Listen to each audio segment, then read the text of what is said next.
આજ રોજ Vadodara police commissioner Narasimha Kumar Jambuva bridge ખાતે નિરીક્ષણ કરવા માટે પહોંચ્યા હતા. સાથે સાથે વડોદરા મહાનગરપાલિકાની બ્રિજ પ્રોજેક્ટ શાખા તથા નેશનલ હાઈવે ઓથોરિટીના અધિકારીઓ તમામ આજે જાંબુવા બ્રિજ ખાતે મુલાકાતે આવ્યા હતા.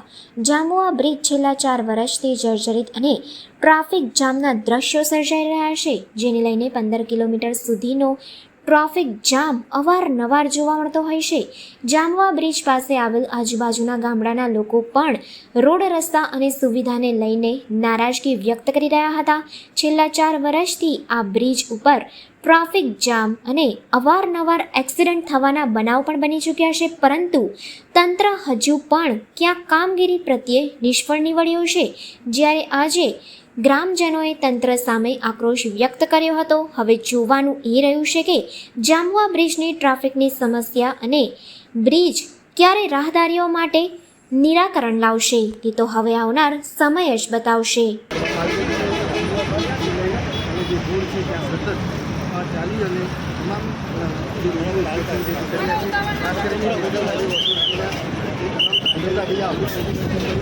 વિશ્વગુરુ ભારતના જાંબુવા ગામ જે વડોદરાનું પછાત ગામ છે એ ગામના રહેવાસી છે.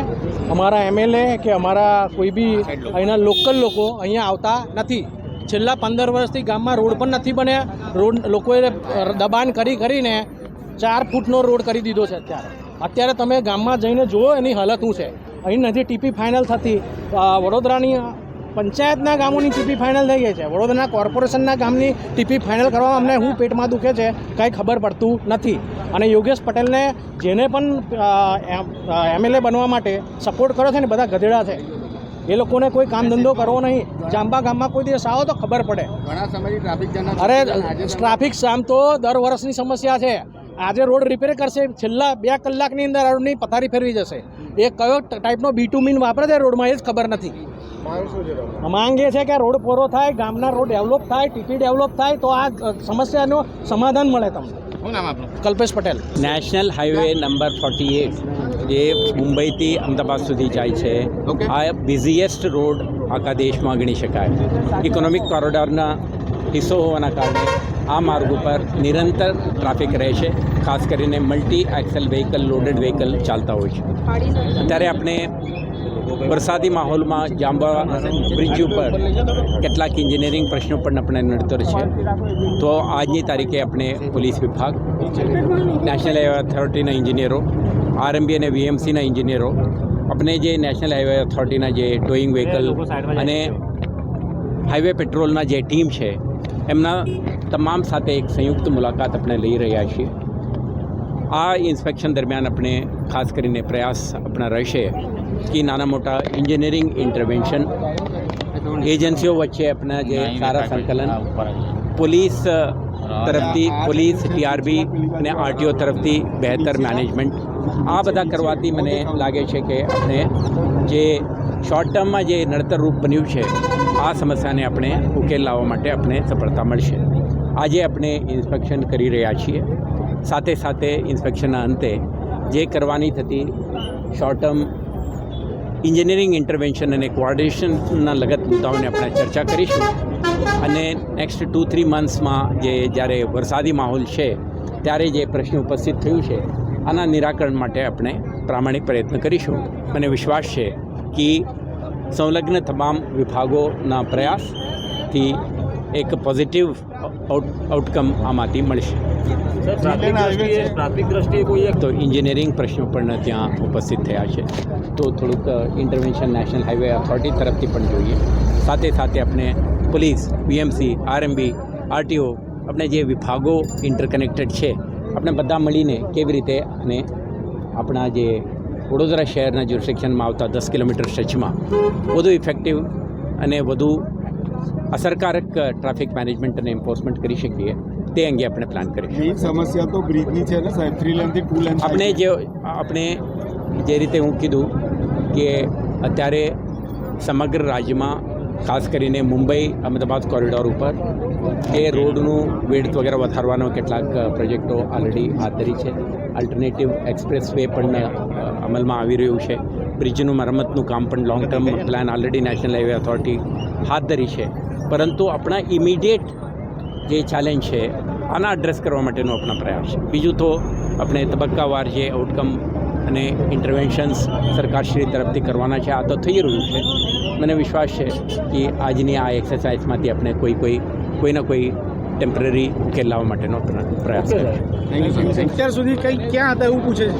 એવું કંઈ નથી કે કેન્દ્રીય મંત્રીએ ઠપકો આપ્યો. અત્યારે કમિશનર સાહેબ અમને બોલાયા હતા કે એક વખત વિઝિટ કરી લઈએ કે સિચ્યુએશન શું છે અત્યારે, મીડિયામાં આટલું બધું આવે છે તો એનો જોવા માટે એક વખત સ્થાનિક વિઝિટ કરી લઈએ.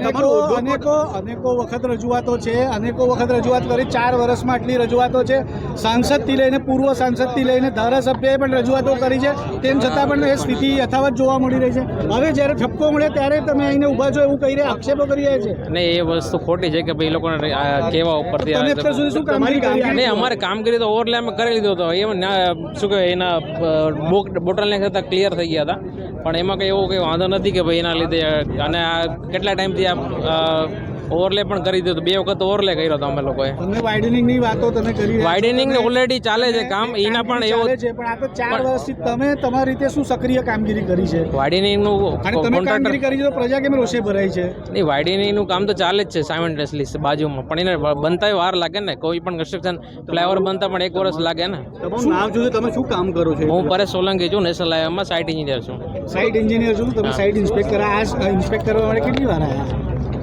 મારે તો ડેઈલી ફ્રિકવન્ટ હું વિઝિટ કરતો જઉં છું. 15 કિલોમીટર લાંબી કતાર લાગેલી છે, ટ્રાફિક જામના દ્રશ્યો સર્જાય છે. આટલું તો તમે ઓલરેડી પણ આ જે બ્રિજ પાસે નેરો બ્રિજ પાસે ઓલરેડી એક તો 6 લેન ઓલરેડી મેન કેરેજ છે જ તે, પાછા 2 લેનનો એક સર્વિસ રોડ પણ અહીંયા, અને અહીંથી 200 મીટરનો જ છે આ ગેપ. તમને લાગે છે એનામાં કોઈ સમસ્યા છે એવું લાગે છે? સમસ્યા કોઈ નથી. એમાં એવું છે જો ટ્રાફિક ઓલરેડી ચાલે જ છે, મુવમેન્ટ થાય જ છે. એવું નથી કે મેં ઊભું રહી જાય ટ્રાફિક, પણ આ આગળ 2 લેન છે બ્રિજ, કોઈ નથી. તમે એવું માનો છો? સામે 2 લેન બ્રિજ છે અને આગળથી ઓલરેડી 6 લેન મેન કેરેજ આવે છે અને 2 લેન આપણે સર્વિસ રોડ આવે છે. લેન થઈ આપણે ટોટલ 5 લેન થઈ. 5 લેનનો ટ્રાફિક એ 2 લેનમાં ડાયવર્ટ થાય તો બ્રિજ ને બામણગામ બધે ગાડી આ જ વસ્તુ સર્જાય છે.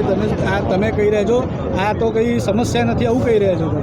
નહીં, આ પ્રજા જે કહી રહી છે તો આ પ્રજા એની વાત જો એનું નિવારણ ઓલરેડી આપણે વાઇડનિંગ માટેનું ઓવરબ્રિજનું કામ ચાલે જ છે. અચ્છા, વાઇડનિંગનું કામ તો હા. ચાલુ છે, હા. પણ તેમ છતાં પણ હવે 4 વર્ષથી એના પછી તમે અત્યારે વાઇડનિંગનું કામ અત્યારે લીધું તો તમે. વાઇડનિંગ એનો ટેન્ડર પ્રોસેસ હોય, ટેન્ડર પ્રોસેસ પછી એવોર્ડ થયો, પછી એનો પણ તમે ઇન્સ્પેક્ટ કરવા આવ્યા હશો તો તમે રિપોર્ટ તો સબમિટ કર્યો હશે અમે ને કે રિપોર્ટ અહીંયા હાલાકી થાય છે લોકોને? ઓલરેડી રિપોર્ટ સબમિટ કરેલા જ છે. 5 જેટલી એમ્બ્યુલન્સો તો અહીંયા છે, લોકોના જીવ ટાળવે ચોટેલા હતા, અને તમે અત્યારે કહી રહ્યા છો આની કોઈ સમસ્યા નથી. તો પબ્લિક ખોટું બોલે છે કે તમે એવું કહી રહ્યા છો? અમે અહીંયા બધી અત્યારે જો ઓવરલે પણ અમે 2 વખત કરેલો છે, બરોબર છે, અને બધી રીતના સમસ્યા છે કે નથી? 2 લેનની સમસ્યા એટલે બધા વાઇડનિંગનો કામ કયા ગ્રેડનો વાપરો છો? એ નહીં, ગ્રેડ 2 નું જ છે બીટીયુમિન. તો સારો વાપરો ને તો છૂટે ના ને. એ અમે બધા શું નામ તમારું? આવી જ લેટેસ્ટ અપડેટ માટે જોતા રહો ગુજરાત જનતા ન્યૂઝ વડોદરા.